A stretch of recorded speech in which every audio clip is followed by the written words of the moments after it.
All right, welcome back to another video. So today we're going to be talking about how to take photos of the stars, or in other words, how to do astrophotography, both with a camera or with a smartphone, like an iPhone or an Android. I'm going to be going over both today. It's the same basic principles for both. So first I'm going to just break down those simple steps.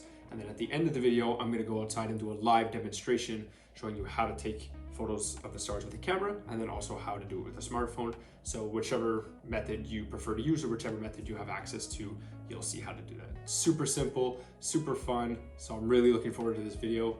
Grab a coffee, get comfortable, and enjoy. Also, before we start, I'm just gonna clarify something. This isn't gonna be about taking photos of like planets and nebulas. That really, it's not possible to take those just with a regular camera. You need to attach a camera to a telescope. So that's not gonna be what we're going for today. It's gonna be really just shots of landscapes with the stars in the background. You can capture the Milky Way like this. I've done it a million times. You can kind of take photos like this. I'll put them on screen. These are the type of photos we're gonna be going for. Just keep that in mind. So if you're looking for something about more planet photography, that's a completely different topic.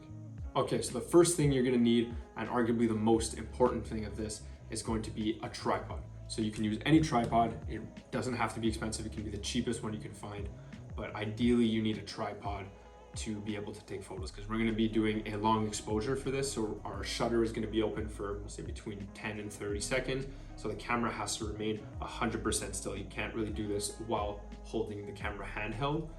If you don't have access to a tripod, you can just kind of balance it. I've balanced my camera on like a rock or on a table pointing up at the sky. It works, it's just a little bit more difficult to do. So if you can, I suggest you try and use a tripod because that's gonna be very, very important to keep the camera super still while we're taking the photo. It's gonna make it super clear, and it's just gonna kind of give you a better chance to capture a better image if the camera's not moving while you're doing a long exposure shot. Man, I love coffee. Okay, so the second thing you're gonna need to do is minimize the amount of light pollution that you have around you. So think of when you're downtown in a city, you look up, it's really hard for you to see the stars. You might see one or two. But then when you're up north, you're away from all the lights, and you're at a cottage or something, you look up at the sky and it's beautiful. There's stars everywhere, you can see them. So that's light pollution. So we want to avoid that. Even if you're up north and you're somewhere where there's not a lot of light pollution surrounding you from like a city, but you're standing next to a street light, that's still gonna impede your photo. So ideally just, move a few feet away, get into a super dark area, and that's gonna give you the best shot at capturing the best image. So if you can't go super far away from all the lights, you don't have that option, you can still take these photos. It's still worth a shot. It's still great practice. I mean, I captured the northern lights from downtown Montreal on my rooftop, so it's definitely doable. I've taken astrophotography up there as well. It's just the darker an area you're in, the better. So even if you're in a neighborhood that typically has a lot of light pollution, if you're next to all these lights, you're not gonna see much, but if you can just try and find a park or like a little forest or something that you can go to, that's gonna make it better. You don't necessarily have to completely change locations and drive an hour. Just find an area in your neighborhood that's typically really dark. You'll notice the second you walk in there, your eyes will adjust a little bit. You'll be able to see a lot more stars. So just a little tip there. Another tip, you can actually go on light pollution maps. Just search that on Google, light pollution map near me, and you'll be able to find per your location the best areas to go if you really want to take this seriously and try and find the least amount of light in your area. All right, so the third thing that's going to help is having a wide angle lens. Again, this isn't 100% necessary. You can take photos without a wide angle lens. It's just gonna make your life easier because the wider the lens, the more of the sky you're gonna be able to capture. So you're gonna capture more stars, more of the Milky Way, things like that. And then from there, you can either choose a composition in that photo and crop on that, or just use the photo as is. I typically, on my Canon, I use my kit lens, my 18 to 55. So you can change the focal length from 18 to 55 millimeters, 18 being the widest. So I always put it on 18. That will really just give me a lot of landscape to work with. If you're on your phone, you can use the wide angle modes, like a 0.5 mode or something like that. That'll just give you a wider area that you're gonna be taking the photo in, and you'll generally be able to capture more stars that way. All right, so now we're gonna be talking about the camera settings that you're gonna be needing to set to get these photos. It's really easy. It's not a lot. There's only 2 or 3 settings you're gonna have to change, but it's important to make sure you do these right because it'll give you the best chance to get the best photo. So to start, we're gonna be doing the aperture. So the f-stop. I would go as low as you can. On this lens, I can go as low as f4.0. That's what I'm gonna be using. If you can go to a 2.8, f2.8 on your lens, do that. That's awesome. But just in my case, f4 is gonna be what I can push my lens to. Do the lowest aperture possible, roll one. Number two, we're gonna be doing ISO. So the more you increase your ISO, the grainier the photo is gonna be. So you kind of wanna keep this as low as possible, but you're gonna need to add some ISO to be able to get a lot of stars, a lot of light into the photo. I would go between 500 and maybe 1500, 2000. Take a few photos. If you need to push it, you can, but that's a starting point to get a lot of light, but still not have too much grain in the photo. But start there, play with it. The third thing, which is the most important setting by far, is going to be the shutter speed or the exposure length. So we're going to be taking a long exposure shot. So instead of normally, if your shutter speed is really quick, you take a photo, shutter opens, shutter closes, and then you just get a still photo. For this, we're going to be doing, let's just say for example, a 15-second exposure. You're going to take a photo, the shutter is going to open, and it's going to hold that shutter open for 15 seconds. It's going to collect all the light. It's going to be taking a photo the entire time, collecting all the data, all the light. Then after 15 seconds, the shutter will close, and that's what gives you all that light. So you can't always see it with your naked eye, but you're collecting so much light that you're going to be able to see the stars. You're going to be able to see things you literally can't see with your own eyes, which is magical. I think that's pretty cool. So that's why you can't move the camera while you do this, because even if you think you're not moving and you're holding it and you're taking photos, or you're taking a long exposure handheld, you think you're not moving, but just that slightest little bit of shake will ruin your photo and it'll make it all blurry. So when you're taking this long exposure, you really have to make sure you do not touch the camera at all, not even just a little wiggle or anything from you sitting down on the chair. Take the photo, don't touch it, and then after the shutter's closed, then you can go check and see how your result came out. Now, if you set your shutter speed, your exposure to too long, you'll actually get what's called star trails. It's literally the rotation of the Earth. So the star started out here when you took the photo. After your, let's say 30 seconds of taking that photo, 30-second exposure time, the star in the sky moved here. So it'll create an actual line from where it started and it got all the data until it ended here, essentially. That's literally the rotation of the Earth. I think that's insanely cool. Anyways, you don't necessarily always want that. It's just pretty cool to see that in person. So there's actually a rule called the rule of 500s. So what you can do here is a simple equation that will give you the best shutter speed, the best exposure length for the lens that you're using. So for example, if I'm using a 20mm lens, you're gonna take the number 500 divided by 20, that gives you 25, so 25 seconds. So if you're using a 20mm lens, you're gonna wanna start with a shutter speed and exposure of 25 seconds. That'll be the maximum you can typically push it without getting star trails. This isn't always 100% accurate, but it's a good starting point. I would always use the rule of 500, get that seconds, so 20 seconds or 25 seconds, whatever, depending on whatever lens you're using. Then from there, if you want to, increase it by a couple of seconds or decrease it, you can, but it just gives a good base to start if you're really not sure.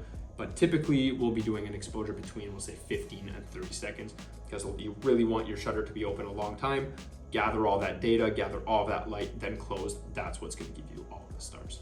So remember how I said you don't want your camera to move at all when you're taking a long exposure? The tiniest, most minor movement can actually really ruin your photo when it comes to this. So even if your camera's on a tripod and you go to take the photo, so you have all your settings correct, you press the shutter, it opens it, and then you back up. Just that little movement of you pressing the shutter could kind of move your camera up and down a little bit, or if it's in the grass, it'll push your tripod into the grass a little bit, shake it just for half a second. That can actually ruin your photo. So a way to prevent this is to set a self-timer. So I typically do a self-timer of like 5 or 10 seconds. So you'll click the shutter, it'll count down for 5 seconds, then it will start taking the photo. By then, the tripod will stop shaking and you'll be able to fully back away from the camera before it opens the shutter. This actually makes a huge difference, so I suggest you try it. It's a great little tip. So self-timer 5 seconds, press the button, camera will stop shaking, tripod will stabilize. After about 5 seconds or 10 seconds, whatever you set it for, then the photo will start taking. That's a great tip to get a clearer, more stable image. Oh man, that's so good. So the last thing you're gonna wanna do is use manual focus. So once you have your camera settings set, your tripod set up, the last thing you do is just focus in manual. So take your camera, switch from automatic to manual focus, and then focus on the brightest star that you see in the sky. So look for a super bright star, focus on that manually using the end of your lens. And once it's crystal clear, as tack sharp as you can get it, you don't have to touch anything else. The way the camera calculates it, all the stars are like the same distance away. It's not gonna be like some stars are gonna be out of focus and some are gonna be in focus. That's not the way it works. Focus on one star. It doesn't matter which star. It's just easier if you find the brightest one because it'll just make it easier to see if it's in focus or not. But once you get that down, you don't have to touch the focus after that. You can just go ahead and start taking photos and your stars will be nice and clear. Because if you don't do this and you do automatic focus, a lot of times it'll focus on something in the foreground and the stars will be blurry and you won't get the best image. So just a little tip there too. All right, and that's it. So I know it may have seemed like a lot of information at once, but trust me, once you get the hang of it, you'll be able to take photos, banger photos in like 30 seconds. You just walk outside, you do your settings, and you'll be taking photos all the time. You're gonna have a blast. But just to recap super quickly what we talked about. So this is gonna be, in a nutshell, it's gonna apply to both cameras and the phones, it doesn't really matter. Step one is use a tripod, absolutely necessary. And if you don't have a tripod, lean your camera or phone against something and don't touch it. Number two, get as far away from all the light as possible. Go somewhere super dark. It's gonna make your photo 10 times better. Number three, not necessary, but use a wide angle lens if possible, or the wide angle mode on your phone if that works better. Number four, use manual settings. The most important thing here, camera or phone, is a long exposure. Most phones, I think it's about 10 seconds max. I may be wrong, but do as long on a phone, as long of an exposure as you can. Camera, about 15 to 30 seconds. Use the 500 rule to help give you a good starting point. And number five, the last thing you want to do is use a self timer and manual focus. Specifically for a camera, the manual focus part, that's not as important on iPhones or smartphones. So do those five things. You're gonna be taking great photos super quickly. I'm gonna go outside, you're gonna watch me do a demonstration of both camera and phone right now. You're gonna see how simple it is, and once you master this, you're gonna be having a blast taking photos all the time. So stay tuned for that. Okay, so now that we went over these steps on how to prepare to take this photo, I'm just gonna show you a quick live demonstration on how to actually take these photos with a camera. So step number one is use a tripod. As you can see, I got my tripod set up here. So it's gonna keep the camera nice and still during this long exposure. Step number two is gonna be going to a place with as little light pollution as possible. So I am a little bit limited with this right now because I live in the city, but I went to the darkest place I could find. It's a park down by the water near my apartment. So it's gonna give me the best result that's currently available to me. Step number three is using manual settings. So as we discussed earlier, my settings are gonna be all set in manual. As you see, I have a 25-second exposure with f4.0. It's as low as I can go, and an ISO of 500. You can play with these settings a little bit. This is just a good starting point to take your first photo.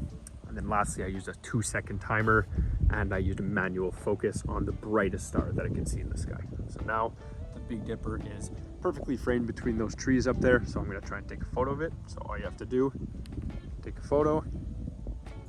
So you saw the 2 seconds and then my shutter started. So now my camera, as you can see by that red light, is gonna take a photo for 25 seconds straight. It's gonna be a long exposure of 25 seconds. So you don't wanna touch the camera at all. You don't wanna shake it. Let it do its work. And in 25 seconds, we'll see the result. All right, so that's how you take photos with a camera. If you prefer, or you only have a smartphone, this is how you do it. It's super easy. You're gonna open your phone. This is an iPhone. Go to the photo mode, swipe up to manually change the settings, click the moon to go to night mode, and make sure it's swiped all the way to the right. So max of 10 seconds, that's a 10-second exposure. Go down, swipe up again, scroll over to timer, and you're gonna wanna set a self timer of either 3 or 10 seconds, depending on your preference, it doesn't matter. This is just so you don't shake the camera as you're pressing the shutter button. And lastly, all you're gonna wanna do is, if you don't have a phone tripod, which I currently don't, you're just gonna wanna lean it up against something like that so it's super still, it's not gonna be moving. And now you just gotta press the camera button. So that's the timer going off. And now it's starting to take a photo. So as you'll see, it's taking a 10-second long exposure. So it's opening the shutter for 10 seconds straight and taking a photo, capturing all that light. And hopefully you'll be able to capture the stars using this method. I'll show you exactly what the result looks like in a sec.